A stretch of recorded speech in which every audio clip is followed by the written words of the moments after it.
ओम नमो भगवते वासुदेवाय। 19वां अध्याय। परीक्षित का अनशन व्रत और सुखदेव जी का आगमन।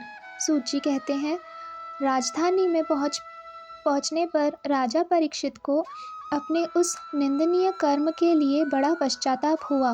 वे अत्यंत उदास हो गए और सोचने लगे, मैंने निरपराध एवं अपना तेज छिपाए हुए ब्राह्मण के साथ अनार्य पुरुषों के समान बड़ा नीच व्यवहार किया। यह बड़े खेद की बात है। अवश्य ही उन महात्मा के अपमान के फल स्वरूप शीघ्र से शीघ्र मुझ पर कोई घोर विपत्ति आवेगी। मैं भी ऐसा ही चाहता हूँ, क्योंकि उससे मेरे पाप का प्रायश्चित हो जाएगा और फिर कभी मैं ऐसा काम करने का दुस्साहस नहीं करूँगा। ब्राह्मणों की क्रोधाग्नि आज ही मेरे राज्य, सेना और भरे पूरे खजाने को जलाकर खाक कर दे, जिससे फिर कभी मुझ दुष्ट की ब्राह्मण देवता और गांवों के प्रति ऐसी पाप बुद्धि न हो। वे इस प्रकार चिंता कर ही रहे थे कि उन्हें मालूम हुआ, ऋषि कुमार के श्राप से तक्षक मुझे डसेगा। उन्हें वह धधकती हुई आग के समान तक्षक का डसना बहुत भला मालूम हुआ। उन्होंने सोचा कि बहुत दिनों से मैं संसार में आसक्त हो रहा था, अब मुझे शीघ्र वैराग्य होने का कारण प्राप्त हो गया है। वे इस लोक और परलोक के भोगों को तो पहले से ही तुच्छ और त्याज्य समझते थे, अब उनका स्वरूपतः त्याग करके भगवान श्री कृष्ण के चरण कमलों की सेवा को ही सर्वोपरि मानकर आमरण अनशन व्रत लेकर वे गंगा तट पर बैठ गए। गंगा जी का जल भगवान श्री कृष्ण के चरण कमलों का वह पराग लेकर प्रवाहित होता है, जो श्रीमती तुलसी के गंध से मिश्रित है। यही कारण है कि वे लोकपालोक के सहित ऊपर नीचे के समस्त लोकों को पवित्र करती है। कौन ऐसा मरणासन पुरुष होगा जो उनका सेवन न करेगा। इस प्रकार गंगा जी के तट पर आमरण अनशन का निश्चय करके उन्होंने समस्त आसक्तियों को परित्याग कर दिया और वे मुनियों का व्रत स्वीकार करके अनन्य भाव से श्री कृष्ण के चरण कमलों को ध्यान करने लगे। उस समय त्रिलोकी को पवित्र करने वाले बड़े बड़े महानुभाव ऋषि मुनि अपने शिष्यों के साथ वहां पधारे। संतन जन प्रायः तीर्थ यात्रा के बहाने स्वयं उन तीर्थ स्थानों को ही पवित्र करते हैं। उस समय वहां पर अत्रि, वशिष्ठ, च्यवन, शरद्वान, अरिष्टनेमि, भृगु, अंगिरा, पराक्षर, विश्वामित्र, परशुराम, उत्तथ्य, इंद्रप्रमद, इद्धमवाह, मेधातिथि, देवल, आश्रिशेण, भारद्वाज, गौतम, पिपलाद, मैत्रेय, औरवय, कवक्ष, अगस्त्य, भगवान व्यास, नारद तथा इनके अतिरिक्त और भी कई श्रेष्ठ देवऋषि, ब्रह्म ऋषि तथा अरुण आदि राजवर्षियों का शुभ आगमन हुआ। इस प्रकार विभिन्न गोत्रों के मुख्य मुख्य ऋषियों को एकत्र देखकर राजा ने सबका यथा योग्य सत्कार किया और उनके चरणों पर सिर रखकर वंदना की।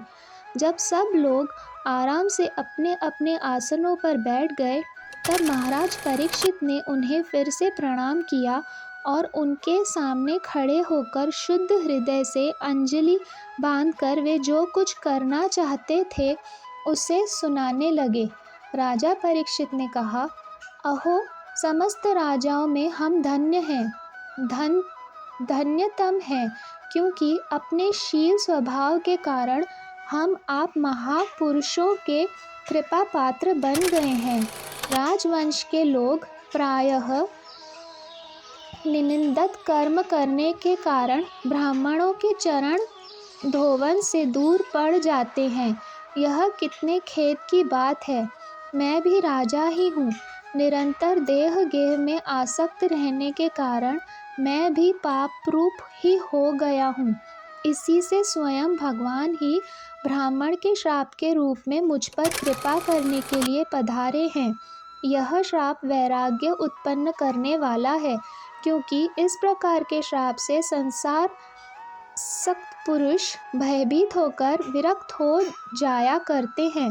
ब्राह्मणों, अब मैं अपने चित्त को भगवान के चरणों में समर्पित कर दिया है। आप लोग और माँ गंगा जी शरणागत जानकर मुझ पर अनुग्रह करें।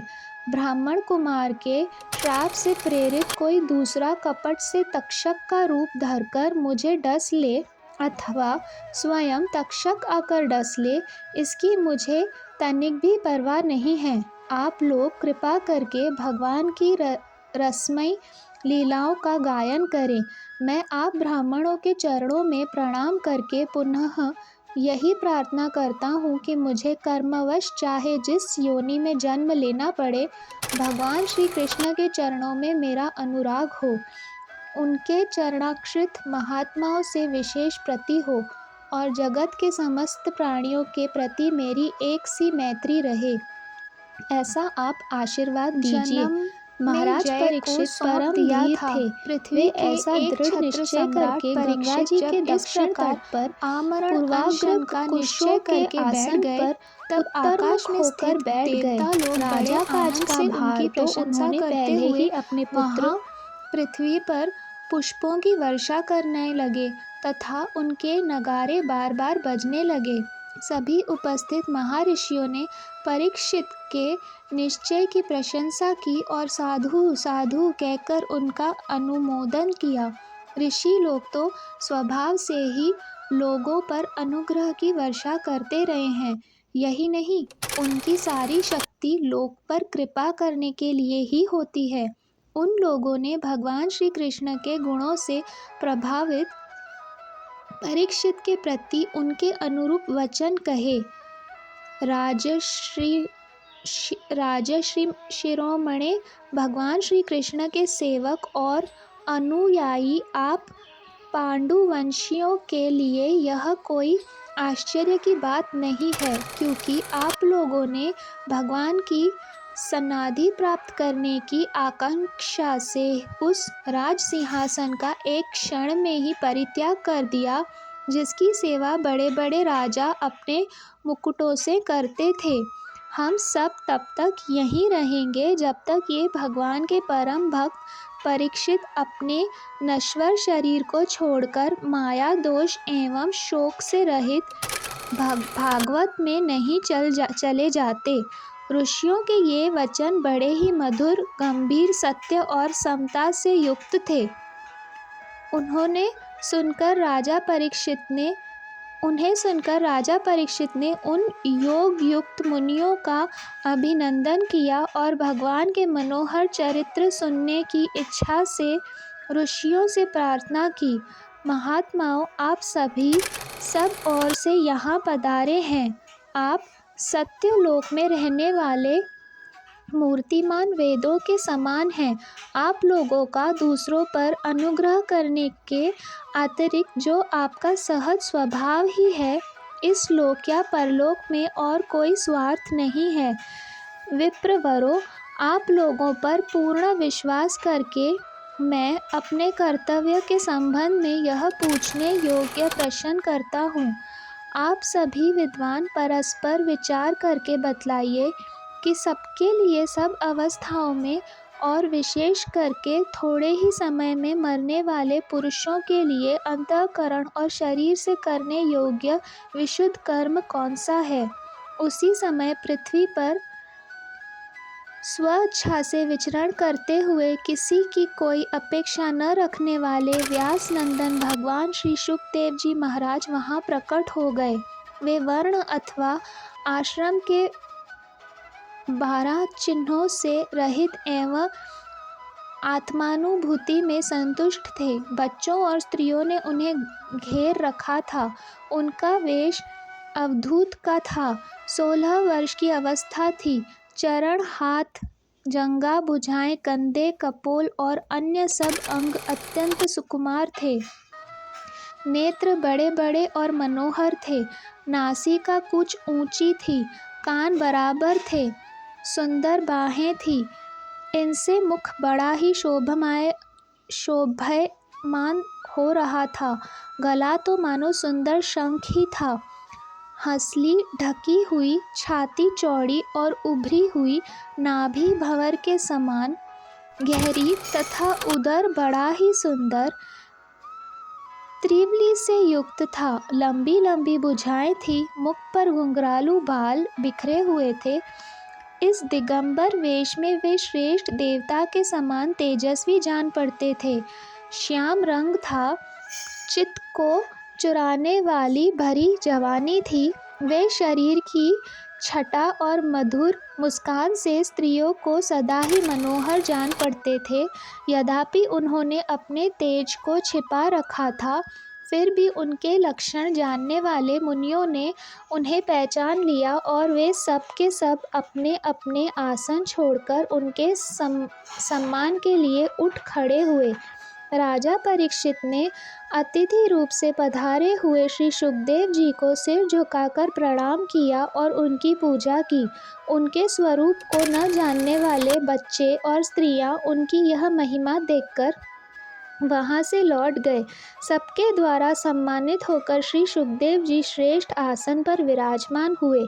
ग्रह, नक्षत्र और तारों से घिरे हुए चंद्रमा के समान ब्रह्मऋषि, देव ऋषि और राज ऋषियों के समूह से आवृत श्री सुखदेव जी अत्यंत शोभायमान हुए। वास्तव में वे महात्माओं के भी आदरणीय थे। जब प्रखर बुद्धि श्री सुखदेव जी शांत भाव से बैठ गए, तब भगवान के परम भक्त परीक्षित ने उनके समीप आकर और चरणों पर सिर रखकर प्रणाम किया। फिर खड़े होकर हाथ जोड़कर नमस्कार किया। उसके पश्चात बड़ी मधुर वाणी से उनसे यह पूछा। परीक्षित ने कहा, ब्रह्मस्वरूप भगवान, आज हम बड़भागी हुए, क्योंकि अपराधी क्षत्रिय होने पर भी हमें संत समागम का अधिकारी समझा गया। आज कृपा पूर्वक अतिथि रूप से पधार कर आपने हमें तीर्थ के तुल्य पवित्र बना दिया है। आप जैसे महात्माओं के स्मरण मात्र से ही गृहस्थों के घर तत्काल पवित्र हो जाते हैं। फिर दर्शन, स्पर्श, पाद प्रक्षालन और आसन दानादि का सुअवसर मिलने पर तो कहना ही क्या है। महायोगिन जैसे भगवान विष्णु के समान दैत्य लोग नहीं ठहरते, वैसे ही आपके सान्निध्य से बड़े बड़े पाप ही तुरंत नष्ट हो जाते हैं। अवश्य ही पांडवों के सुहृद भगवान श्री कृष्ण मुझ पर अत्यंत प्रसन्न हैं। उन्होंने अपने फुफेरे भाइयों की प्रसन्नता के लिए उन्हीं के कुल में उत्पन्न हुए मेरे साथ भी अपनेपन का व्यवहार किया है। भगवान श्री कृष्ण की कृपा न होती तो आप सरीखे एकांत वनवासी अव्यक्तिगति परम सिद्ध पुरुष स्वयं पधारकर इस मृत्यु के समय हम जैसे प्राकृत मनुष्यों को क्यों दर्शन देते। आप योगियों के परम गुरु हैं, इसलिए मैं आपसे परम सिद्धि के स्वरूप और साधन के संबंध में प्रश्न कर रहा हूँ। जो पुरुष सर्वथा मरणासन है, उसको क्या करना चाहिए। भगवान, साथ ही यह भी बतलाइए कि मनुष्य मात्र को क्या करना चाहिए। वे किसका श्रवण, किसका जप, किसका स्मरण और किसका भजन करें तथा किसका त्याग करें।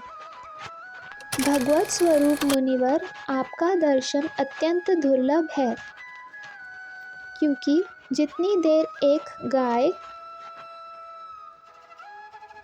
दूही जाती है गृहस्थों के घर पर, उतनी देर भी तो आप नहीं